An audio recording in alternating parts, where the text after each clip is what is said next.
Welcome to the Animation Industry Podcast. My name is Terry, and I could eat pizza forever. This chat is with Joe Wilson and Hinaleimoana, who share their journey to create the beautiful short film Kapaemahu. Kapaemahu reveals the story of the healing power of 4 mysterious stones found on Waikiki Beach in Hawaii and the legendary dual male and female spirits within them. This is a film that brings some awareness to a piece of cultural heritage of the indigenous people of Hawaii, and it's narrated in the only form of Hawaiian that has been continuously spoken since prior to the arrival of foreigners. Now, a little bit more about Joe and Hina. They have both received multiple recognitions for their work in film. Joe has received an Emmy and a GLAAD Media Award, to name a few, for his work in short film and documentaries covering topics that explore oppression and empowerment among gender and sexual minority communities. Hina is a native Hawaiian teacher, cultural practitioner, and filmmaker who has received a National Education Association Human Rights Award, Native Hawaiian Educator of the Year Award, and White House Champion of Change Award for her film work. In our chat, they're going to share the story behind why and how they made Kapaemahu and the impact they hope it has. So, without further ado, now let's just jump right in. Hi, Joe and Hina. Thank you so much for taking the time to come on this podcast. How are you both doing? Aloha. Aloha, Terry. I am doing well. Thank you for having us. Mahalo. Agreed, Terry. Aloha. Thanks for having us. It's great to be on Aloha. the show. Yeah. Well, do you want to maybe both take just a moment to introduce yourselves to people who are listening? Ai, mahalo. Owa ono keia o Hinaleimoana, Wong-Kalu. He kamanoa o na keia aina o ahu nei. It is a pleasure to be here. My name is Hinaleimoana, Wong-Kalu. Mahalo. And aloha, I'm Joe Wilson. I'm part of a filmmaking duo. My partner in life in filmmaking, Dean Hamer, and I have been working in documentary films for about 10 or 15 years or so, and ended up here in Hawaii and meeting wonderful Hinale about in 2011, I think it was. So this is quite the journey. So yeah, we're talking about the film that just came out this month called, I hope I don't mispronounce this, but Kapaemahu. Is that close? Kapaemahu. Kapaemahu. Thank you for correcting me. Yeah, it's so I watched it. It's absolutely beautiful film. It's got a very great message behind it too. I'm wondering if you can kind of give a synopsis of it for those who might be interested in seeing it. Mahalo, Terry. This film speaks to several things. One, the importance of honoring the history, the culture, and the language of this place that I call home, islands of Hawaii, and its myriad of stories that are our history. They are our anchor to our ancestors, and they are the pointers and directions to our future. And this story has many elements, among which include understandings of duality in life, and that 4 marvelous healers came from our ancestral homelands in the South Pacific, the lands of Kahiki, or Tahiti as we call them. And they brought with them the knowledge of healing. And this understanding of healing came in several ways. But what was most profound is that they impacted the lives of the people so much that when they left, the people remembered them and memorialized them with profound stones that remain for us to behold today. Nice. Yeah. I mean, the story is a very interesting and absolutely beautifully animated way of telling that. I had never heard of this story myself, and I think it's a great way to kind of share that. So you mentioned, you met Joe back in 2011. Is that kind of when the journey began to start creating this story in animated form? Or maybe you can give me some of the history of why you chose this story specifically and how it came to be from a production standpoint. I'll let Joe speak on how we chose this story actually. Go ahead, Joe. Okay, so 10 years ago, Dean and I were working on an outreach campaign for another documentary film that we had made about fairness and equality for people in the continental US. And that campaign brought us to Hawaii. And it was at some community conversation we were having about these issues, you know, what we can do together to kind of address things and reduce prejudice, et cetera, where a mutual friend introduced us to Hina. And in that conversation, Hina introduced us and many other people in the room to the concept of the Hawaiian perspective, essentially, on these themes and these issues. And that day was really the beginning of a journey that we forged together as Hina eventually invited us to see more about these issues through the lens of her own life. We ended up making a documentary film about Hina called Kumu Hina, which means teacher Hina in the Hawaiian language.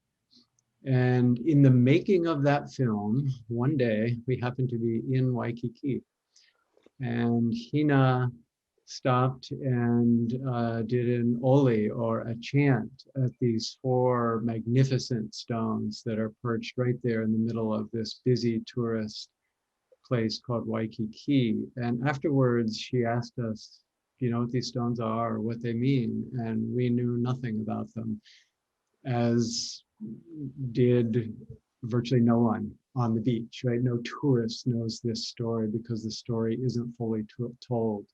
But it set us off on years of research, actually, to learn about this mo'olelo, or this bit of Hawaiian history that has essentially been hidden from view, which has been a great shame, which we can talk about a little more. But throughout the years of that research and continuing to talk with Hina, we imagined, how might we bring this story to life in a way that honors what it really represents? And that was really the beginning of our journey, and how we headed into the animation realm.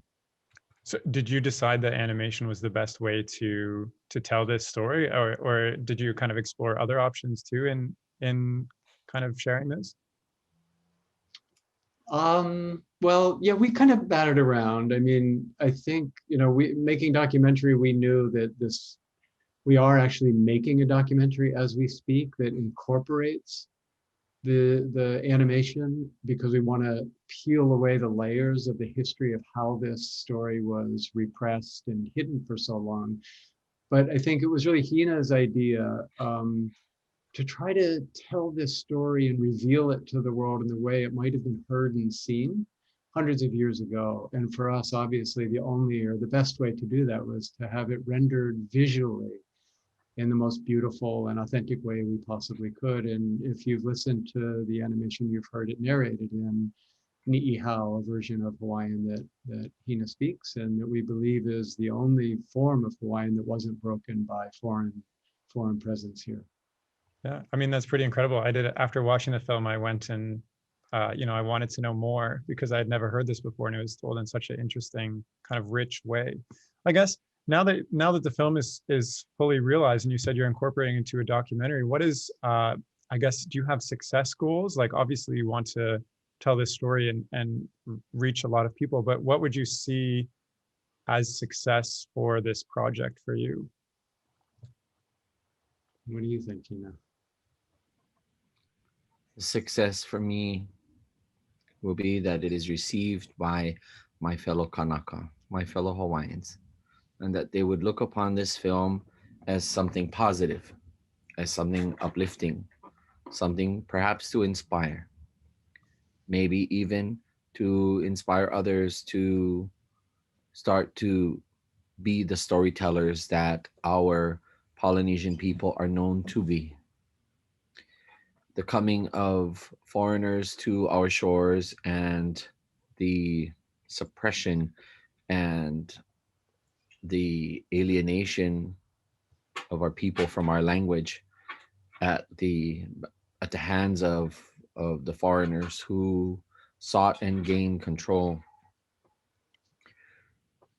that that nearly severed our connection with our ability to be storytellers. However, um, with each passing year, we find ourselves engaging these stories once more, and so it's up to us to tell that. And I think that that's the mark of success for me. It may go around the world, and it may be recognized, it may gain accolades, perhaps win an award. But the truest reward for me is that it would heal the heart of just one person, and that it would serve as an inspiration for someone. Hmm.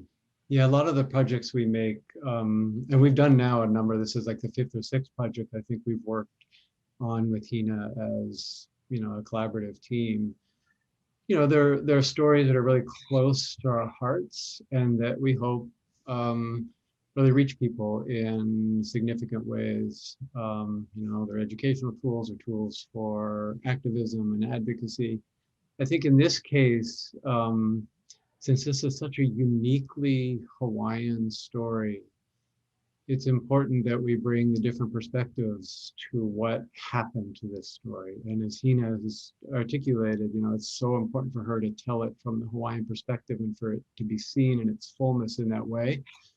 And I think for Dean and me, what we really wanted to help do as foreigners here in Hawaii is start to peel back the layers of how the foreign presence over the centuries actually has had an impact, mostly often not not very good impacts on at least Hawaiian culture and the Hawaiian people. So in doing this, I think it's a way of revealing how how to say enough is enough, essentially. And when people are denied the right to see and understand themselves from their own perspectives in their own land through their own language, it has a devastating impact over the generations. And we think this is one of just a number of amazing things that are happening in Hawaii across all arts, culture, political landscape that is rebuilding, that place. I think this is like the third Hawaiian Renaissance that's happening now, where there's enormous numbers of Hawaiian speakers, kind of growing up now, and people articulating their own histories in their own ways. So we just want to be a part of that and hope that it goes far and wide. Well, I love those goals, and even those that kind of came across when I watched the film too. And even as you said, how it's how foreigners have impacted in modern times. I think you married that very well in the animation and storytelling itself. I'm wondering, as you're talking about this, there are tons of stories from all over the world of that are similar to like this. How can somebody like, I guess from your perspective, what did you have to go through to get this made? There's the story that exists in one aspect, and then at the end of this you have a finalized project that you can share and put out into the world. What's the hardest part of getting that made? Obviously you have to go through producers and financing and styling and all, and getting the story right and research and stuff. How do you make that happen? Like, say I'm sitting at home right now and I want to tell a story similar to this. Where do I start? Hina, maybe should I start with that, and then I think it'll come into where how do I you. just asked 25 questions. Yes. It's a lot of questions, but it's a good one because I think, we struggle with that ourselves, right? And I think, as Hina will probably talk about soon, there is no one version of any story. But our version came to be, what was aided significantly after Hina introduced us to the stones and the story itself. And then when we started doing research, we went to the University of Hawaii archives and we actually found the original handwritten manuscript from like 1905 of the only documented version of this story. This is an oral history, right? So it's told orally. But a person who was well known in Hawaiian noble class in the late 1800s happened to convey this story to an important documenter of Hawaiian histories. And we found that version of it. And that script then became the basis for the script that we worked on with Hina to articulate this and bring it to life with our animator. So did you, once you had the script, did you, I guess, kind of create like a pitch, and then take that to get financing for this project? Yes, we're very lucky that here in Honolulu, there's an organization called Pacific Islanders and Communications, which is an arm of the funding arm for PBS content in the United States that focuses on Pacific Islander culture and stories and creatives. And they have been very supportive to us on a number of other projects, and they came on board with this one as well. That's very helpful. What was the, I guess, most challenging thing through this whole process? Because, you know, you've talked about how this is a decade experience, and now it's kind of I guess not over, but you know, you have launched the actual project.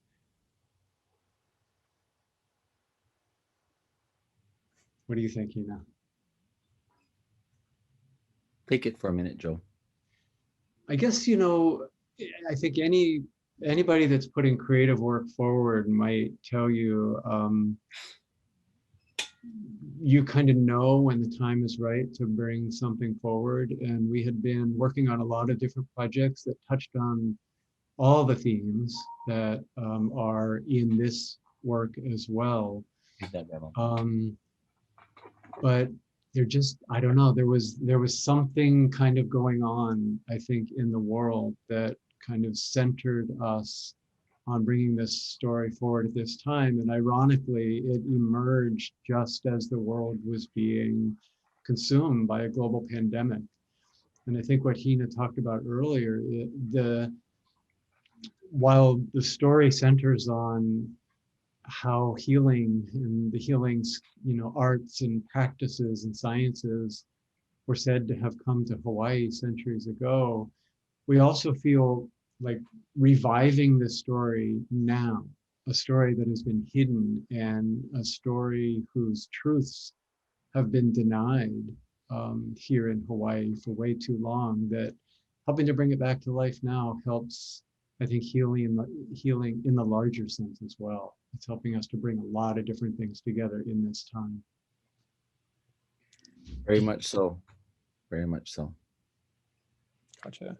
I'm wondering how, you know, there's tons of behind the scenes going on. How do you make connections with very talented people to kind of come together and create a piece like this? Like when I experienced it, I was first of all blown away by, you know, the animation, and then you get hooked into the story. And so I'm assuming there's, you know, there's the storytelling, there's people who are good at script, there's people who are good at animation, there's people behind the scenes, you know, promoting it. How do you make all these connections? My colleagues, Dean and Joe, are far more connected in certain circles. So it's been a wonderful collaborative working relationship, because I'm able to lean upon and reach out to those individuals whom would be our cultural resources, our people to provide, for example, the music, to provide some of the narration and some of the culture insight and that level of support, and also connect us to people like, for example, right across from where the stones are located, one of our very well respected and cherished Hawaiian musicians is in a position down in Waikiki to support our work, and is very, very excited to help host events surrounding that.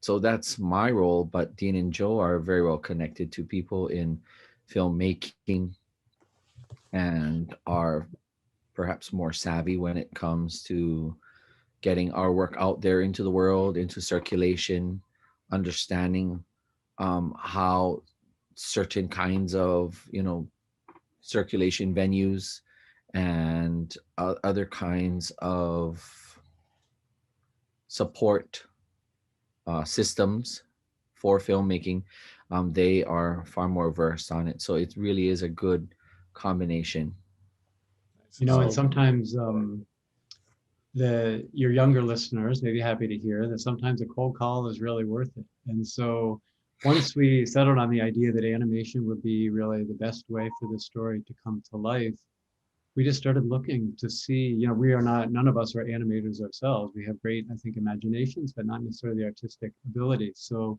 we started looking at first other animators whose work really inspired us. And one in particular is an animator named Daniel Sousa, who is Cape Verdean.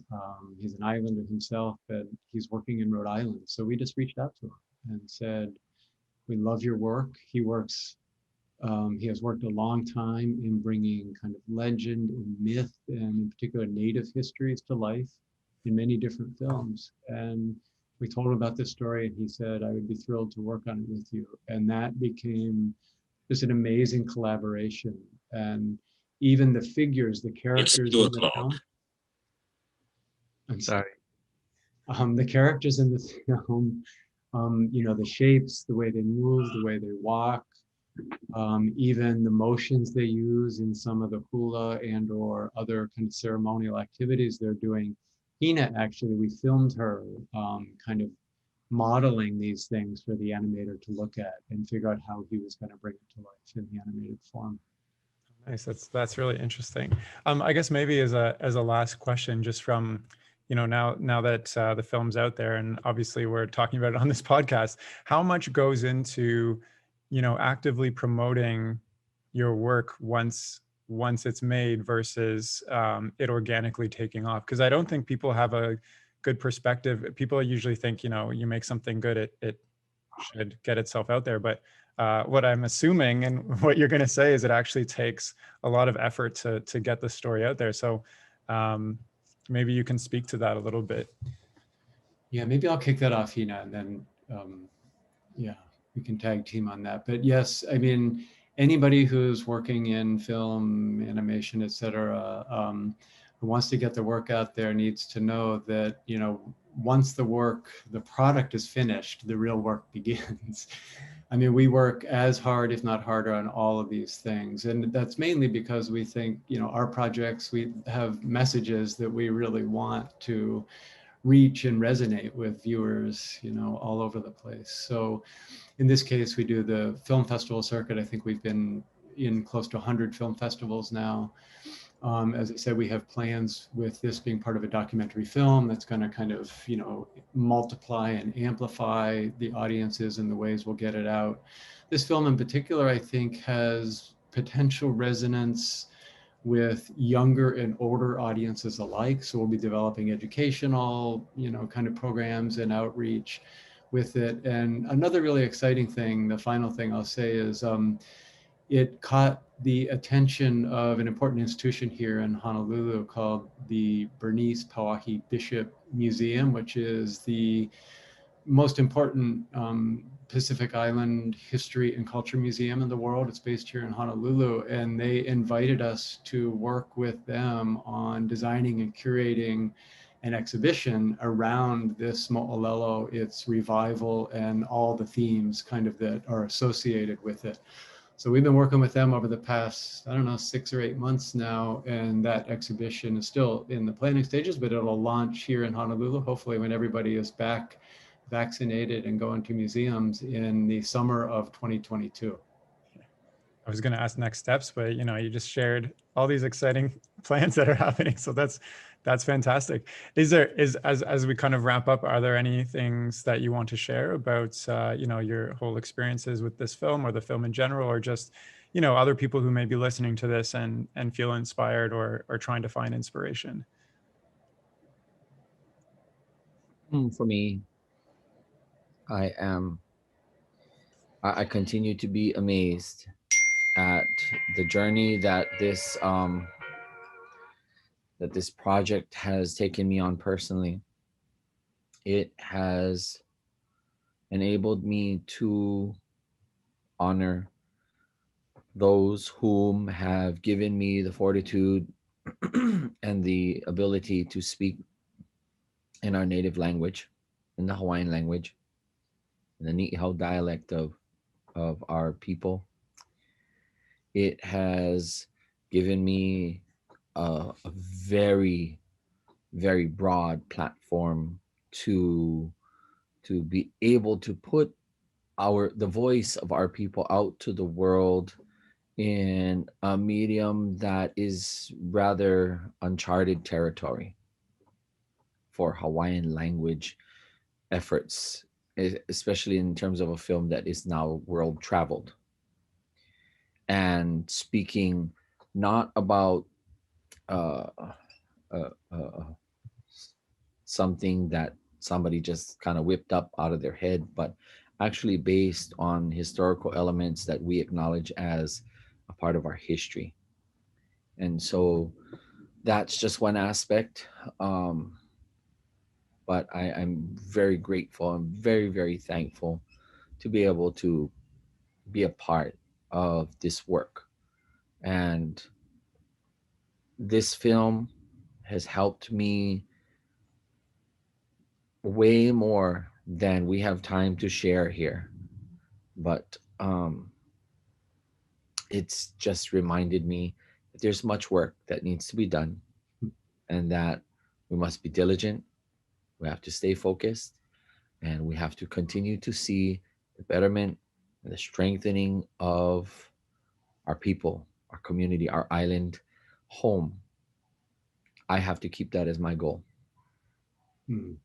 And maybe I'll just toss in there, Terry, real quickly at the end, that since we've been talking about this for a while and some of your listeners and viewers may be interested how they could see the film, Yes. we're really honored to be able to say it just premiered on the Criterion channel this month, which is really exciting for us. We're part of a small collection of Hawaii-made films. And then for animators in the audience, you can actually see the film for free on a platform called the Animation Showcase.